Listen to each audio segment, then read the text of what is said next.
Yes Paramesh, thank you Paramesh. NTR biopic, NTR జీవిత చిత్రం, ఎన్టీఆర్ జీవితం ఆధారంగా తెరకెక్కినటువంటి బయోపిక్ రెండు పార్ట్లుగా తెరకెక్కిస్తున్నారు. మొదటి పార్ట్ కథానాయకుడు ఈరోజు ప్రపంచవ్యాప్తంగా కూడా మూవీ రిలీజ్ అయ్యి థియేటర్లో సందడి చేస్తోంది. ప్రస్తుతం మనం బ్రహ్మరాంబ థియేటర్లో ఉన్నాం.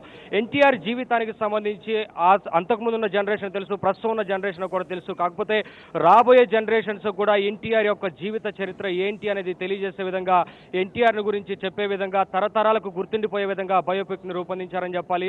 ఆ బయోపిక్ కోసం కూడా ఏదైతే ప్రపంచంలో ఉన్నటువంటి మంచి మంచి నటీనటుల్ని దాదాపుగా విద్యాబలం బాలీవుడ్ నుంచి నటీనటులను తీసుకురావడం, మరోవైపు ఇక్కడ ఉన్నటువంటి నటీనటులు భారీ తారాగణంతో తెరకెక్కిన ఈ సినిమాని ప్రపంచవ్యాప్తంగా కూడా రిలీజ్ చేశారు. ఈ రోజు థియేటర్లో సందడి చేస్తోంది. మనం ఒకసారి చూసుకోవచ్చు, విద్యాబాలంతో పాటు రానా కావచ్చు, మరోవైపు ఇతర నటీనటులు సుమంత్ కావచ్చు, కళ్యాణ్ రామ్ కావచ్చు, ఇలా భారీ తారాగణంతో తెరకెక్కిన చిత్రం ఎన్నో అంచనాల మధ్య ఈరోజు ప్రేక్షకుల ముందుకు వచ్చి ప్రపంచవ్యాప్తంగా కూడా థియేటర్లో సందడి చేస్తుందని చెప్పాలి. ప్రస్తుతం మనం బ్రహ్మరాంబ థియేటర్ వద్ద ఉన్నాం. ఇక్కడ అభిమానులందరూ కూడా సందడి చేస్తున్నారు. మూవీకి సంబంధించి వారితో మాట్లాడే విశేషాల గురించి తెలుసుకుందాం. మూవీ ఎలా ఉంది, ఏం చెప్తారు? మూవీ చాలా బాగుందండి. ఇప్పుడే ఫస్ట్ హాఫ్ అయింది, కానీ ఆల్రెడీ అప్డేట్ వచ్చేసింది. ఓవర్సీస్లో సినిమాలన్నీ పడిపోయాయి. తెలుగు సినిమాకి ఒక ఇమేజ్ తీసుకొచ్చి పెట్టి తెలుగు వాళ్ళంటే ప్రపంచవ్యాప్తంగా తెలుగు వాళ్ళ పేరుని నిలిపిన రామారావు గారి జీవిత చరిత్రని వాళ్ళ కుమారుడు నందమూరి బాలకృష్ణ గారు ఆయన పోషించిన అన్ని పాత్రల్ని ఈ సినిమాలో చూపించబోతున్నారు. ఆన్ ద స్క్రీన్ మనకి తెలుసు, ఆఫ్ ద స్క్రీన్ ఆయన జీవిత చరిత్ర ఏంటి, ఆయన ఎలా సినిమాల్లోకి వచ్చారు ఏంటి అనేది కథానాయకుడు. రాజకీయంగా జనాల బడుగు బలహీన వర్గాల కోసం ఆయన ఏం చేశారు ఏంటి అనేది దాని మీద మహానాయకుడు అని ఇంకొక రెండో పార్ట్ వస్తుంది. రెండు పార్ట్లు అనేది ప్రతి ఒక్కరికి ఆదర్శవంతంగా ఉండేలాగా తెరకెక్కడం జరిగిందండి. మ్యూజిక్ ఎలా ఉంది? మ్యూజిక్ విషయానికి వస్తే సినిమా మ్యూజిక్ బాగుందండి. ఇప్పుడు ఒక జీవిత చరిత్ర చూసుకున్నప్పుడు మ్యూజిక్ గురించి మాట్లాడకూడదు. మనం రామాయణం చూస్తాం, రామాయణంలో రాముడి పాటల గురించి ఆయన జీవిత చరిత్ర ఏంటి, ఆయన ఎలా అరణ్యవాసం ఎలా చేశారు, ఆయన పట్టాభిషేకం ఎలా అయింది, అలా ఉంటుంది. సో మ్యూజిక్ అనేది బ్యాక్గ్రౌండ్లో వెళ్ళిపోతుంది. కీరవాణి గారు అంటే తెలుగు పలకడంలో మన రామారావు గారు ఎలాగైతే డైలాగులు ఇచ్చేస్తారో, కీరవాణి గారు తెలుగు సంగీతం ఇవ్వడంలో కూడా ఆయన బాగానే చేశారు. ఆయన పాత్రను ఆయన చాలా చక్కగా చేశారండి. మూవీకి ముందు తేజ్ అనే డైరెక్షన్ గా అనుకున్న తర్వాత మళ్ళీ క్రిష్ డైరెక్షన్ గా తీసుకున్నారు. సో క్రిష్ అంచనాలకు తగ్గట్లుగా తీసారా? మూవీ ఎలా ఉందనిపిస్తుంది చూస్తుంది? 100% అంచనాలకు తగ్గట్టుగానే తీస్తారండి. ఎందుకంటే ఇప్పుడు చారిత్రాత్మక సినిమాలను తెరకెక్కించడంలో ఆయన బాలీవుడ్ దాకా వెళ్ళొచ్చారు. ఝాన్సీ లక్ష్మీబాయి స్టోరీ కూడా ఆయనే తీస్తున్నారు, అది రిలీజ్ దగ్గరలో ఉంది. సో అంతకంటే ఇంకెక్కువ ఎగ్జాంపుల్ అవసరం లేదు కృష్ణ గారి గురించి చెప్పాలంటే. చాలా బాగా తీశారండి ఆయన.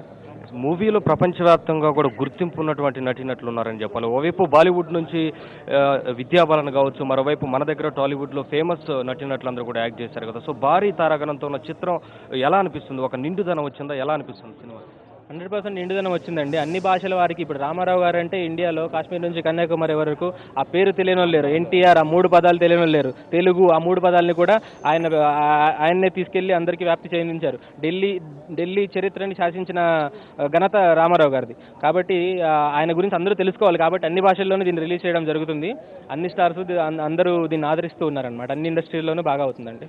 బాలకృష్ణ గారిని చూస్తుంటే ఏమనిపిస్తుంది? బాలకృష్ణ గారిని మర్చిపోయి మళ్ళీ మనం ఒక్కసారి ఎన్టీఆర్ని గుర్తొచ్చే విధంగా ఉందా? అంటే అంతకు ముందున్న జనరేషన్ వారందరికీ తెలుసు ఎన్టీఆర్ గారి గురించి, మరోవైపు ఇప్పుడున్న జనరేషన్ కూడా తెలుసు, కానీ రాబోయే తరాల వారికి చెప్పే విధంగా ఎలా ఉంటుంది మూవీ? ఎలా ఉందనిపిస్తుంది మీకు? 100% అండి. బాలకృష్ణ గారు మొదట ఈ క్యారెక్టర్ తీసుకున్నప్పుడు చాలా మంది అనుకున్నారు చేయగలరా అంటే, ఆయన మాస్ ఇమేజ్ కదా, రామారావు గారిది వేరే విధంగా ఉంటుంది కదా, ఎంతసేపు అనుకున్నాం ఫ్యాక్షనిజం కాదు ఇదంతా అనుకున్నాం. కానీ ఆయన ఒక పోస్టర్ రిలీజ్ చేయగానే మొత్తం అంచనాలను తారుమారైపోయాయి. యాజ్ ఇట్ ఈజ్ మాకు రామారావు గారు చూసినట్లుగానే ఉంది. 100% ఆ పాత్రలకి న్యాయం చేశారండి ఆయన.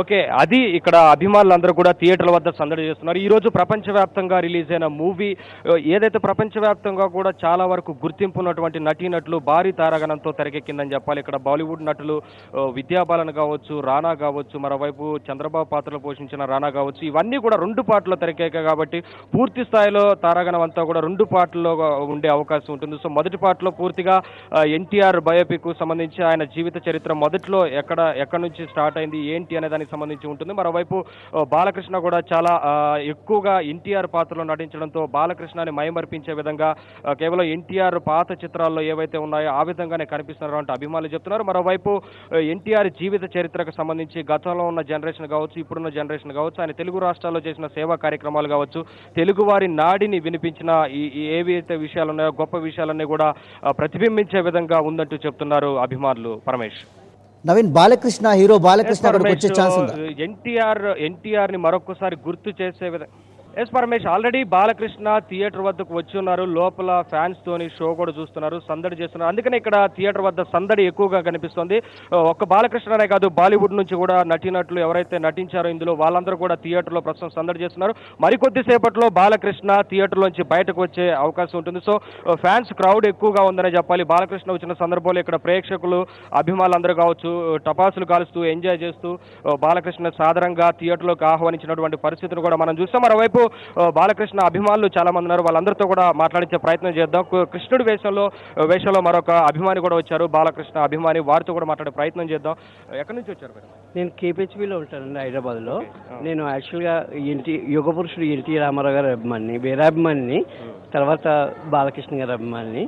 నేను ప్రత్యేకంగా ఆ యుగ పురుషుడు గెటప్లన్నీ కూడా కనిపించకుండా ఇప్పుడు స్ట్రీట్ యాక్టర్గా తిరుగుతున్నాను. నా పేరు నౌకాజీ, గూగుల్ సెర్చ్ నౌకాజీ ఫోటో సెంటర్ వస్తాయి.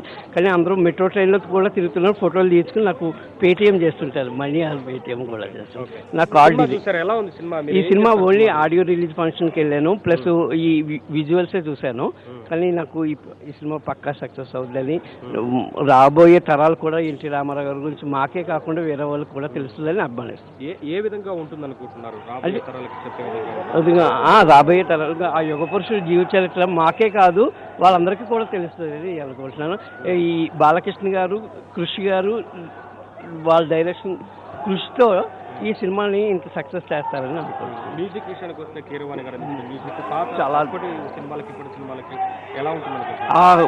యాక్చువల్గా ఆ సెట్టింగ్సే కాదు, అప్పుడు సైకిల్ రామారావు గారు వాడిని సైకిల్ అవన్నీ చూస్తుంటే ఇవన్నీ ఎలా సేకరించారు, అప్పుల్లో ఉన్న ఐటమ్స్ని మళ్ళీ ఈ టైప్లో బ్లాక్ అండ్ వైట్లో కూడా తీసుకుని ఇప్పుడు ఎలా చేశారు అనేది చాలా ఆశ్చర్యం వేస్తుంది.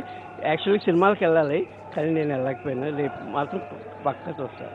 సో బాలయ్య అభిమాని కాదు ఆయన, బాలయ్య కన్నా కూడా యుగ పురుషుడి అభిమాని అని చెప్తున్నారు. యుగ పురుషుడిని చూడడం కోసం బాలయ్య తీసిన సినిమాలో నటించారు కాబట్టి ఆ సినిమాని చూడడం కోసం వచ్చానని చెప్తున్నారు. మరోవైపు ఈయన బాలకృష్ణ సినిమాలో ఖచ్చితంగా ఇది సక్సెస్ అవుతుంది. మరోవైపు కేవలం యుగ పురుషుల్లానే ఉన్నారు, నేను యుగ పురుషుడి ఫ్యాన్ని కాబట్టి ఇక్కడికి చూడడానికి వచ్చానని ఒక అభిమాని చెప్తున్నారు. మరోవైపు థియేటర్లో ఉదయం నుంచి కూడా సందడి వాతావరణం నెలకొందని చెప్పాలి.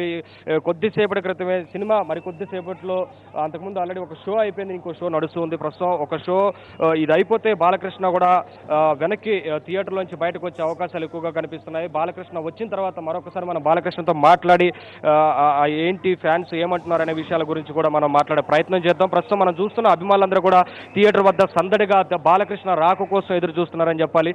సినిమా విషయానికి వస్తే ఎక్కడా కూడా సాంకేతిక విలువలు ఏమాత్రం తగ్గకుండా ప్రపంచవ్యాప్తంగా థియేటర్లో రిలీజ్ అవుతున్న సందర్భంగా ప్రపంచవ్యాప్తంగా ఉన్న తెలుగు అభిమానులందరూ కూడా నందమూరి అభిమానులు కావచ్చు, ఇతర తెలుగు వారు ఎక్కడైతే ఉన్నారో ప్రపంచవ్యాప్తంగా కూడా సినిమాని రిలీజ్ చేశారు. ఈ రోజు సందడి చేస్తుంది థియేటర్లో. మరోవైపు ఖచ్చితంగా సినిమా సక్సెస్ అవుతుందనే అభిమానులందరూ కూడా చెప్తున్నటువంటి పరిస్థితి ఉంది. ఎందుకంటే ఎక్కడా కూడా సాంకేతిక విలువలకు తగ్గకుండా, మరోవైపు ఆ రోజుల్లో ఎలా సినిమాల్లోకి థియేటర్స్లోకి జనాలు వచ్చేవారో, ఒకప్పుడు ఎన్టీఆర్ సినిమాని రిలీజ్ అయితే థియేటర్లోకి ఏ విధంగా అయితే అభిమానులందరూ కూడా వచ్చేవారో, ప్రస్తుతం కూడా అదే ఎన్టీఆర్ని చూడడం కోసం ఒకవైపు చెప్పాలంటే బాలకృష్ణ తనను తాను మర్చిపోయి కేవలం ఎన్టీఆర్ విధంగా కనిపించడంతో అప్పటి ఒక లుక్ మళ్ళీ ఎన్టీఆర్ లుక్లో రావడంతో ఖచ్చితంగా అప్పటి అభిమానులు అయితే ఏ విధంగా ఉన్నారు ఇప్పటికీ తగ్గకుండా అదే విధంగా ఎన్టీఆర్ని ఆదరించడం కోసం, అంటే ఎన్టీఆర్ని మరొకసారి బాలయ్య రూపంలో చూసుకోవడం కోసం అభిమానులందరూ కూడా థియేటర్ వద్దకు తరలి వచ్చారని చెప్పాలి. ఖచ్చితంగా జనరేషన్స్ మారుతున్నప్పటికీ కూడా అభిమానం మారట్లేదు అని చెప్పి నందమూరి అభిమానులందరూ కూడా మరొకసారి చెప్తున్నటువంటి పరిస్థితి థియేటర్స్ వద్ద కనిపిస్తోంది. Paramesh, right, thank you Naveen, thank you for the braids. Hello, this is your Nandu. Please do subscribe to New Waves Media. ఇలాంటి మరిన్ని మంచి వీడియోలు కావాలని కోరుకుంటున్నారా? అయితే పక్కనే ఉన్న గంట సింబల్ను క్లిక్ చేయండి. అలాగే సబ్స్క్రైబ్ చేయండి.